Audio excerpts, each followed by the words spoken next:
It was only a few years ago that the topic of alcoholism was virtually taboo in polite conversation. Although its ravages on physical and moral were well known, but it was at a public level. Even alcoholism was an actor in strength of character. Too much had adapted to these through the ages was largely responsible for the fact that the campaign ratified was on medical men in question of a physical, mental, and spiritual were self inspiration to Solomon, not only because he was a Catholic Christian John Doe, but because of the tempting emotions and frustrations of the alcoholic. Other victims, regardless of age, sex, or background, to help them recognize the disease themselves.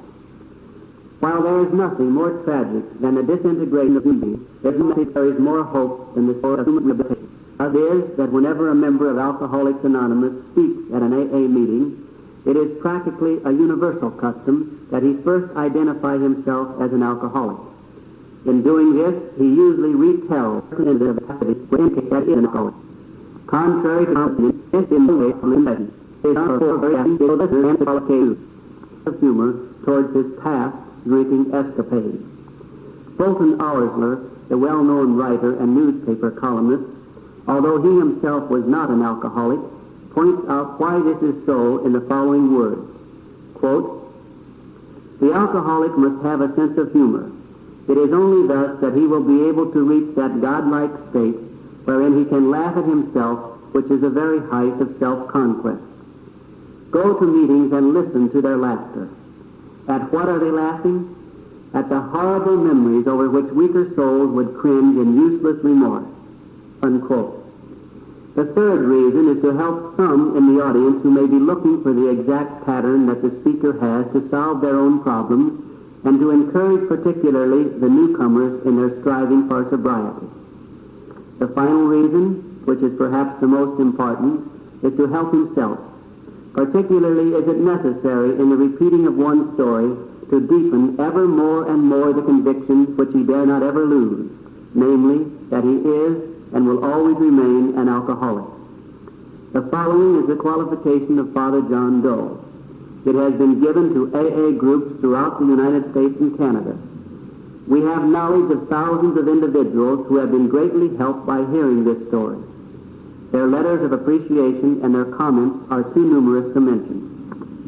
We now bring to you on record this same story with the fond hope that many, many thousands more may be helped in their struggle to obtain and maintain sobriety, and to understand alcoholism and the alcoholic. We give you Father John Doe, alcoholic. Now, I am a Catholic priest of the Archdiocese of Indianapolis in Indiana. I am a member of the Indianapolis group of Alcoholics Anonymous, and I am an alcoholic. I was ordained to the Catholic priesthood in 1929, and I believe that at that time I was as sincere in my vocation as any priest that was ever ordained. However, in the back of my mind at that time was a very definite fear, and that fear was that I might become an alcoholic. And the reason for that fear was that my dad had been an alcoholic. I had not known him very well in life. He died when I was only 4.5 years old. But I heard the family talk, and I was raised with the conviction that the worst possible person in the world was an alcoholic, and I didn't want to be one. So on the occasion of my ordination, I made a decision. I made a decision that I would not partake of intoxicating beverages for a period of 1 year. Now, why I only said 1 year, I'll never know. I suppose it was the beginning of my rationalizing mind that always liked to keep a door open for future reference. But anyhow, I made such a decision. Well, now it so happened, after the first year in the priesthood, that the Bishop of Indianapolis sent me to New York City to postgraduate in the School of Education at Fordham University. That was during the last days of Prohibition. And if any of you happen to have been in New York at that time, you would remember that every few days someone deposited a little pamphlet upon your doorstep. And in that little pamphlet were listed all the various types of liquors and liqueurs and rums and wines and champagnes and what have you. Call such and such a number, we deliver within 1 hour, which they did.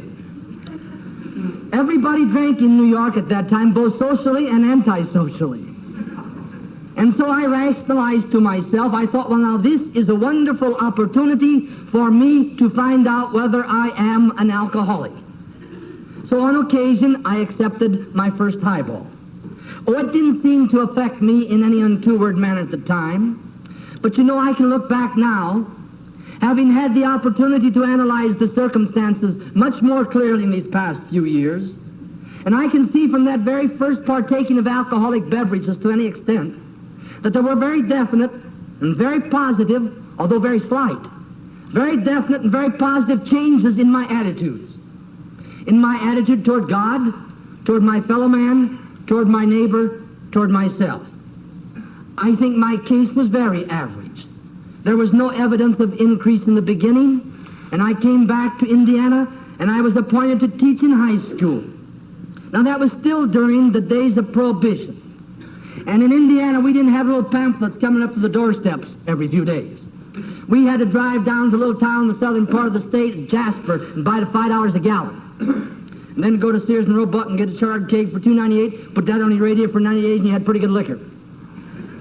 If you couldn't wait 90, 60, didn't do too bad a job. Well, it seems after a few years that the bishop found out that I was drinking much too much for my own good. And he asked me to go to a sanitarium in St. Louis, Missouri. Well, I went to this sanitarium, and there I had my first experience with a psychiatrist. Now, I do not want to decry psychiatry nor psychiatrists. I very definitely feel that we have a great need for good psychiatrists in this world. But anyhow, this individual, he happened to be a very pompous gentleman. I've always been afraid of running into him in some of the groups along the way. And he had me to sit down, and he asked me a lot of questions. And I gave him a lot of answers. Some true, mostly false. And then the question, Father, how much do you drink? And my answer, not much at all. Beer once in a while, but it doesn't bother me. Well, he didn't want to make of that. He leaned back and he scratched his head. He said, well, I don't know, Father. He said, you've told me a lot of other things here now for several hours. Now you say you don't drink. He said, I believe you're a hopeless neurotic. He said, what's your bishop's name? I'll call him and tell him so. Well, that frightened me. And I got to the phone before he did. And I called the bishop and called him long distance and told him I was feeling fine again. I'm going to go right back to work. Well, he in his very fatherly way told me to take the train back to New York City, to re-enter Fordham, and to remain there for a master's degree. I went back to New York, and for a period of 10 months, I did not drink. I was afraid to. However, at the end of 10 months, the first week in April, I received my master's degree, and the second week, someone offered me a drink on occasion, and I took it. Again, the increase was not noticeable.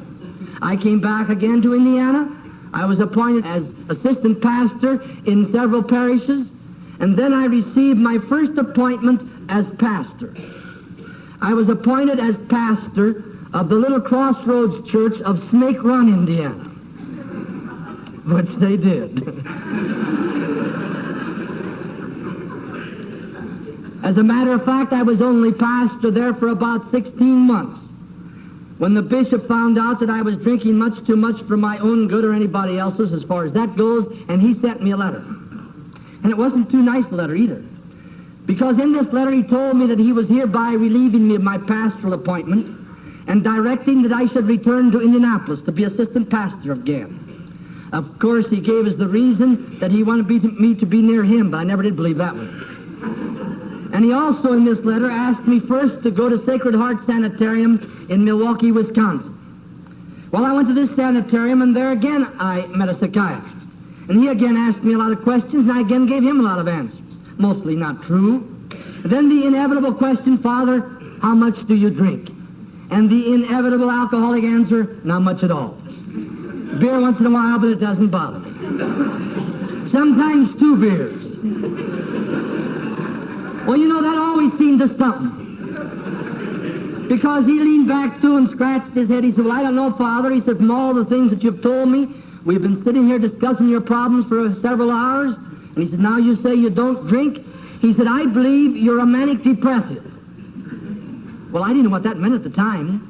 I remember when I got to my room, I looked it up in the dictionary, and I closed it in a hurry. Because it means, well, It means you're a little bit crazy. But I stayed at this sanitarium for a period of 7 weeks. And then I became restless to go home. I told the doctor so. And I said, furthermore, doctor, I can go home, and I can do at home everything that I'm doing here. Well, he gave me an answer, which at the time didn't mean very much. But again, since I have had opportunity to analyze his answer much more clearly in these past few years, I can see the wisdom of his answer. And his answer was, Father, you can, but you won't, which I didn't. I did go back to Indianapolis. But I set about immediately to convince the bishop that he was wrong, that he had made a mistake, that he had misjudged me. I used every opportunity to bring this to his attention, only as an alcoholic can. For 10 months, again, I did not drink. I was afraid to. It seems that fear lasted about 10 months in the upper parts of my consciousness, and then fear left, and so did sobriety. So at the end of 10 months, someone offered me a drink on occasion, and I took it. This time, the increase was very rapid. And right in the middle of it, I get another letter from the bishop.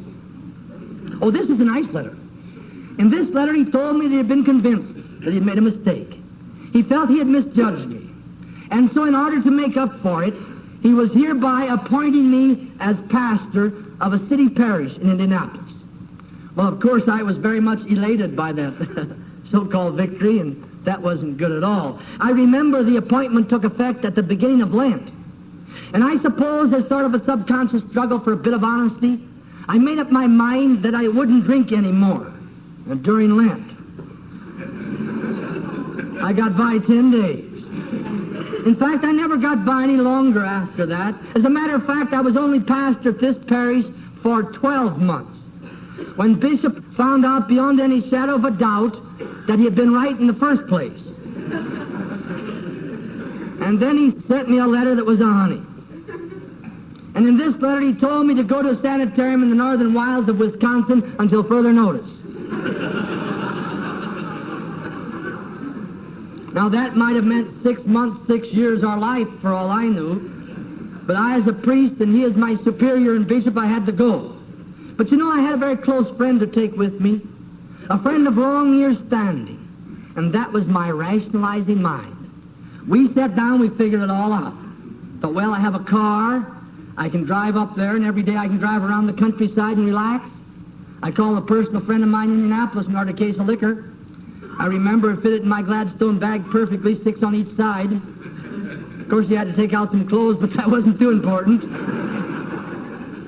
So I rationalized to myself, I thought, well, now I'll have a nice long rest and relaxation out of this.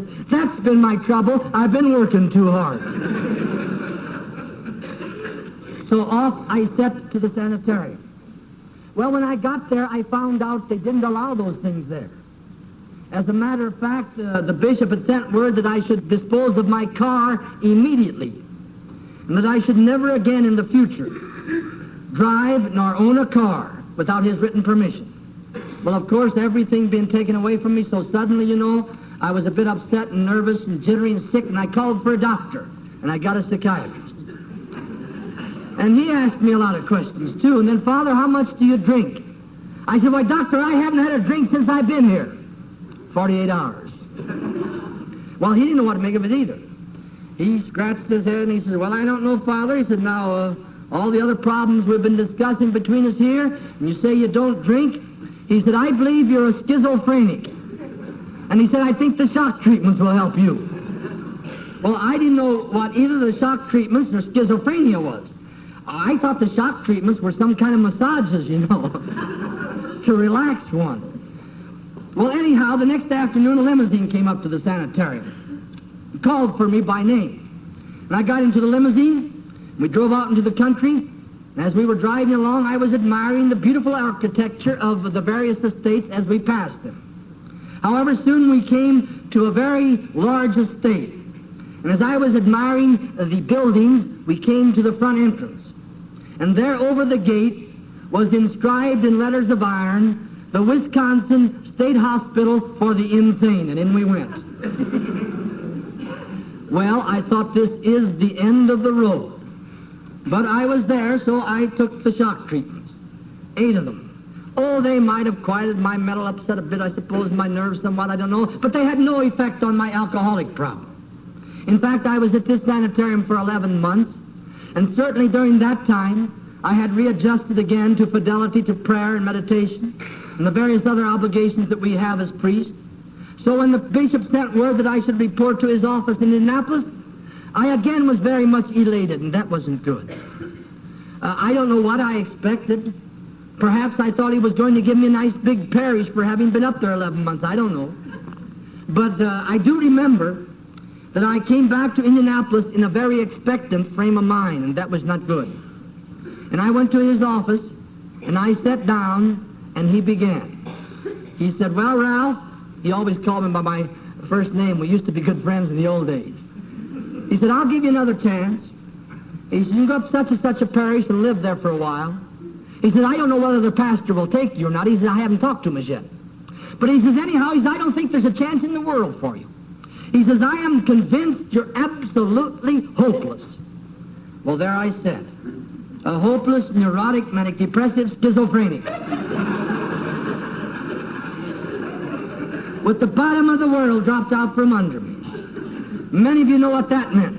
An influx again of fears and phobias and resentments and self-pity and all those things that an alcoholic, and only an alcoholic, can know so deeply and so well. They had never been eliminated from my personality in the past, and now they came to the front in all their vengeance. I was a very much frightened individual. When I went to this rectory, I was very much dejected. I was afraid to leave the house. I thought everyone would be pointing their finger of scorn at me, because after all, I had been pastor of a parish next door just 11 months before. However, in spite of all these circumstances, just 7 days after I had returned to Indianapolis from this sanitarium, a friend of mine came to town, called me on the phone, and wanted to know if I'd like to take a ride. He knew I didn't have a car. Those things get around, you know. So I said I would, and he came by the rectory, and I got into the car, and he said, "How about a little drink?"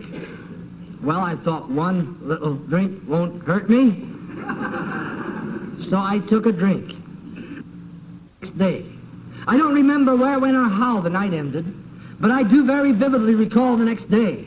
I had to be on the job, and I think I took every pill that I could find in the rectory, even all the other good fathers, to get by. I was a very much frightened individual. I believe then it was for the first time that it slowly began to dawn on my conscious thinking that maybe, just maybe, alcohol was my primary problem, and therefore would have first to be solved before all these other real and imaginary problems, which I had always considered much more important, and which I had always thought would have first to be solved. As I said, I was frightened, I was nervous, I was jittery, I was sleepless. 2 weeks later, 2 o'clock in the morning, the phone rang. Being awake, I answered it. It was a sick call. I went on the sick call, and I found a man in his bedroom on the floor. I thought he was dead. And I hurriedly prepared to give him the last sacraments as we do in our religion, just as the doctor stooped over and gave him a shot in the arm, and he sat up as live as you and I. And the doctor sort of slyly looked over at me, and he said, "Too much liquor and barbitals." And I thought, the poor fellow. I remember I told his wife, I said, "Well, I can't be a lot of help tonight as a priest. I'll come back later tomorrow when he's feeling better and talk to him." So the next afternoon, I went back to see him. And as I was waiting for him to come downstairs, I happened to look on the mantelpiece, and there was the book, Alcoholics Anonymous. Well, naturally, being interested in anything with an alcoholic label, I took the book down and I started to thumb through it. And as he came downstairs, I said, "Say, what is this Alcoholics Anonymous?" "Oh," he said, "that's a wonderful thing for those who need it." But he said, "I'm a social drinker. I don't need that." Well, I said, "May I take the book home and read it?" He said, "Sure." He was glad to get rid of it. I think his wife had bought it for him. Well, I took the book home and I read it. Oh, immediately I could see a lot of people whom AA would help. As a matter of fact, I thought right away of several of my relatives who should get into AA. But it was not for me, so I put the book aside.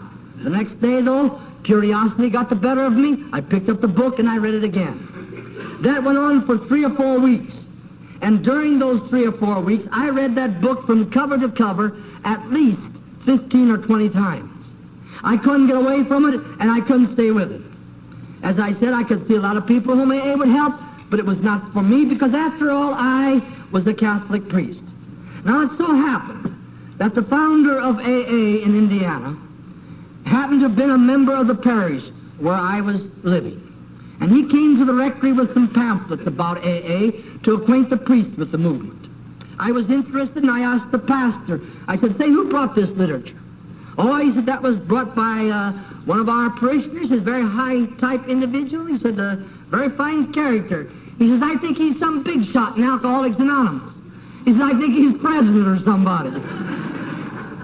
He didn't know much more about it than I did. But I did put that fact into the middle of my revolving brain that was going around at that time at such a terrific pace with all its facts, fancies, foibles, and phobias. And finally, in sheer desperation, 12 years ago, last November, I picked up the phone and I called this gentleman who had brought the literature to the rectory. Well, he only lived a couple of blocks up the street, and I told him on the phone, I said, "You don't know who I am. I'm one of the priests down at the rectory. But I'm wondering now if sometimes, I'm no hurry about this at all, maybe you could give me a little of your time to talk to." He said, "I'll be right down." I think he knew more than I thought he did. Well, he got there rather quickly. And getting there so quickly, he caught me unprepared. So I told him about that much of my story. Well, he leaned back in his own inimitable way, and he said, "Well, Father," he said, "I'd suggest you go to a meeting." He said, "You'll learn more from one meeting than you will from me talking to you for days." And I said, "You mean I should go to a meeting?" Now, I said, "Remember, I'm a priest. And if I go to one of these meetings, what will people think to see a Catholic priest walk into a meeting with a bunch of drunks?" Well, he took a pot shot at my ego by replying. He says, "Well, Father, I don't think they'll think much at all." He said, "Matter of fact, I think they'll have enough things their own think much about you." Well, he had me there. My vanity wouldn't let me say no. So I had to say, "Yes, I'll go." But inside I thought, well, now I'll go as an interested spectator. And who knows, someday I might be able to help these poor devils out. Well, come meeting night, after I had decided not to go at least a dozen or 2 times, several of the members came by the rectory and I went to the meeting.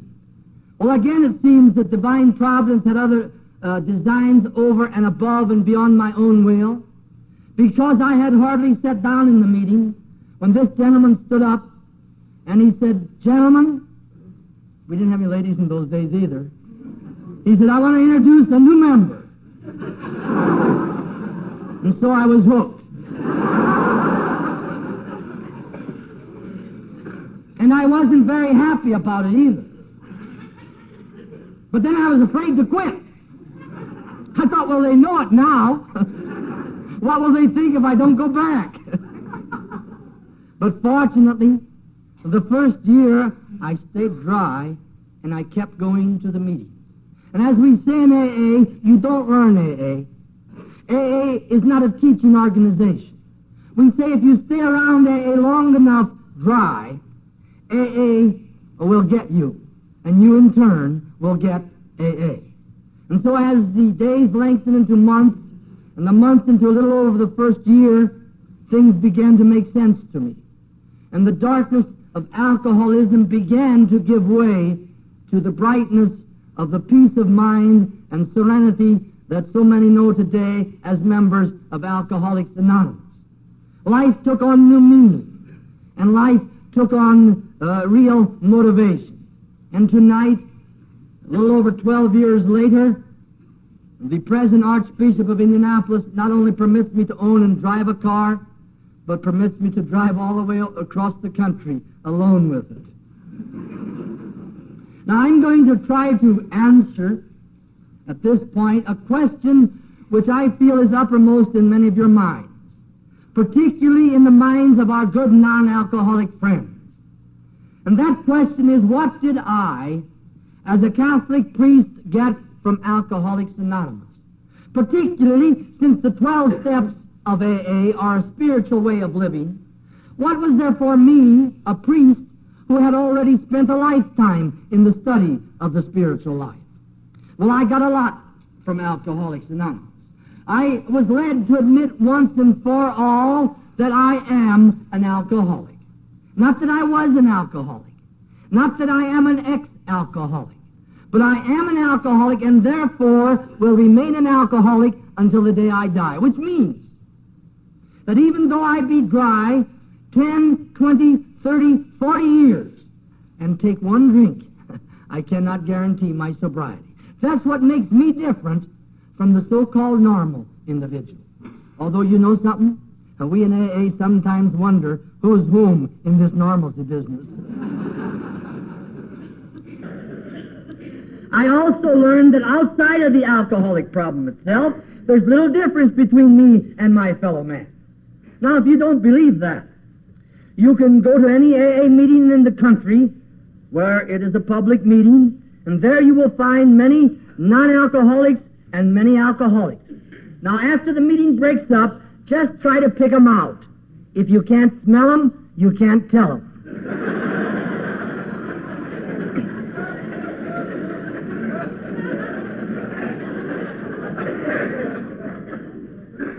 I also learned that being an alcoholic did not necessarily brand me as a moral degenerate. It simply meant that I was a person that could not tolerate alcohol. If I did not take alcohol, then I could adjust to life just as normally, and even more so, if we could use the term, as any so-called normal individual. I learned that I had a sickness of a threefold character, of mind, body, and soul. And I learned that I must adjust on all three levels, morally, or spiritually, mentally, and physically. If I didn't, I might not stay sober. If I did, I not only would remain sober, but I would be happy and have peace of mind and contentment and live in life as Almighty God meant me to live. I also learned that being an alcoholic, I have a peculiar type nervous system, which means that is in relation to alcohol. That means that there are certain types of emotional circumstances that I cannot tolerate for long. If I do, I'm liable to set off again the compulsion to drink over which I might not have control. Those circumstances are such as resentments, self-pity, over-hunger, over-tiredness, and the like. If I permitted myself to indulge in these circumstances of living too frequently or for too prolonged periods of time, I again would automatically set off that craving for alcohol. I also learned that for the rest of my life I would be subject to certain cycles of depression, shakes, nervousness, sleeplessness, and what have you. But I learned that the solution of these cycles would lie in their acceptance and not in fighting against them. I learned that if I fought against these circumstances of my life, that very conflict might set off the craving for alcohol over which I might not have control. I learned further that I would have about 10,000 to 1 better chance of retaining these newfound attitudes and this newfound sobriety by remaining among and with individuals who have the same problem that I have than I ever could hope to have on my own.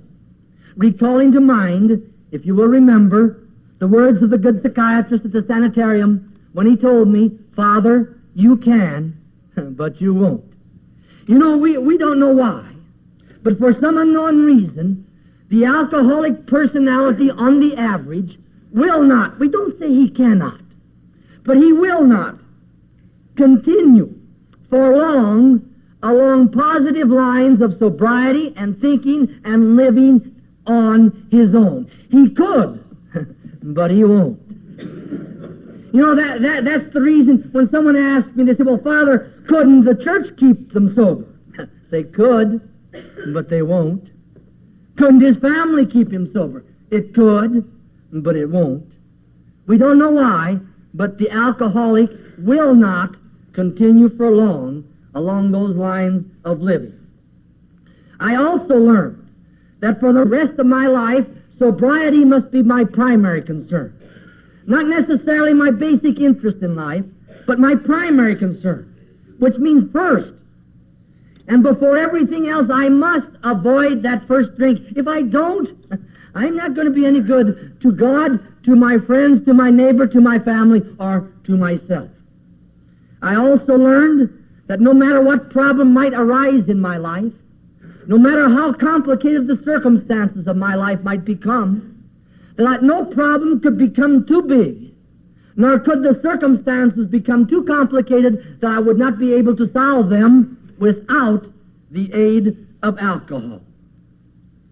Then, too, I learned that one of the reasons that the good professional men of the past who treat alcoholics, the doctors, the psychiatrists, the clergymen, had so little success with the problem is because they did not approach it on the threefold plane of mind, body, and soul. You know what used to happen in the doctor's office? The alcoholic went to the doctor, and what did the doctor say? The doctor said, if you don't stop drinking, you're going to die. He knew that. And in order to make his death a little more palatable, he got himself another fifth.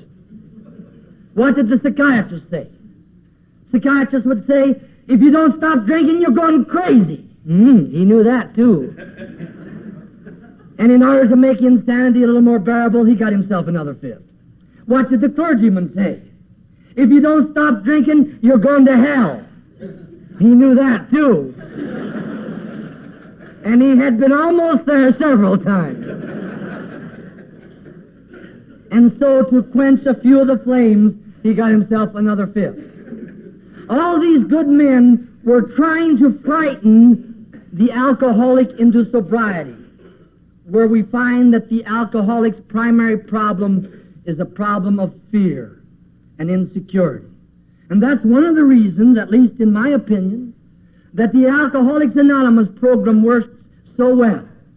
Because through a human being is once again set up a contact of confidence. And through that confidence set up in another alcoholic, the alcoholic again gradually engenders confidence in his fellow man and confidence in God, who is the only ultimate source of security and peace of mind and happiness. You know, a lot of people will ask me, why is it that AA works when these other agencies fail? Well, as I said, first of all, they don't approach the problem on the threefold scale of rehabilitation. We have a saying in AA that only the happy alcoholic will stay sober. If the alcoholic doesn't become happy, he's not going to stay sober. Now, with mental conflict, confusion, moral problems, no one's going to remain happy. Then the group therapy, the establishment of the contact of confidence. One alcoholic helping another alcoholic. After all, that's the whole concept of AA. A group of individuals, each helping the other to achieve and maintain happy sobriety. It's as simple as all that. One alcoholic helping hand in hand and shoulder to shoulder with another alcoholic.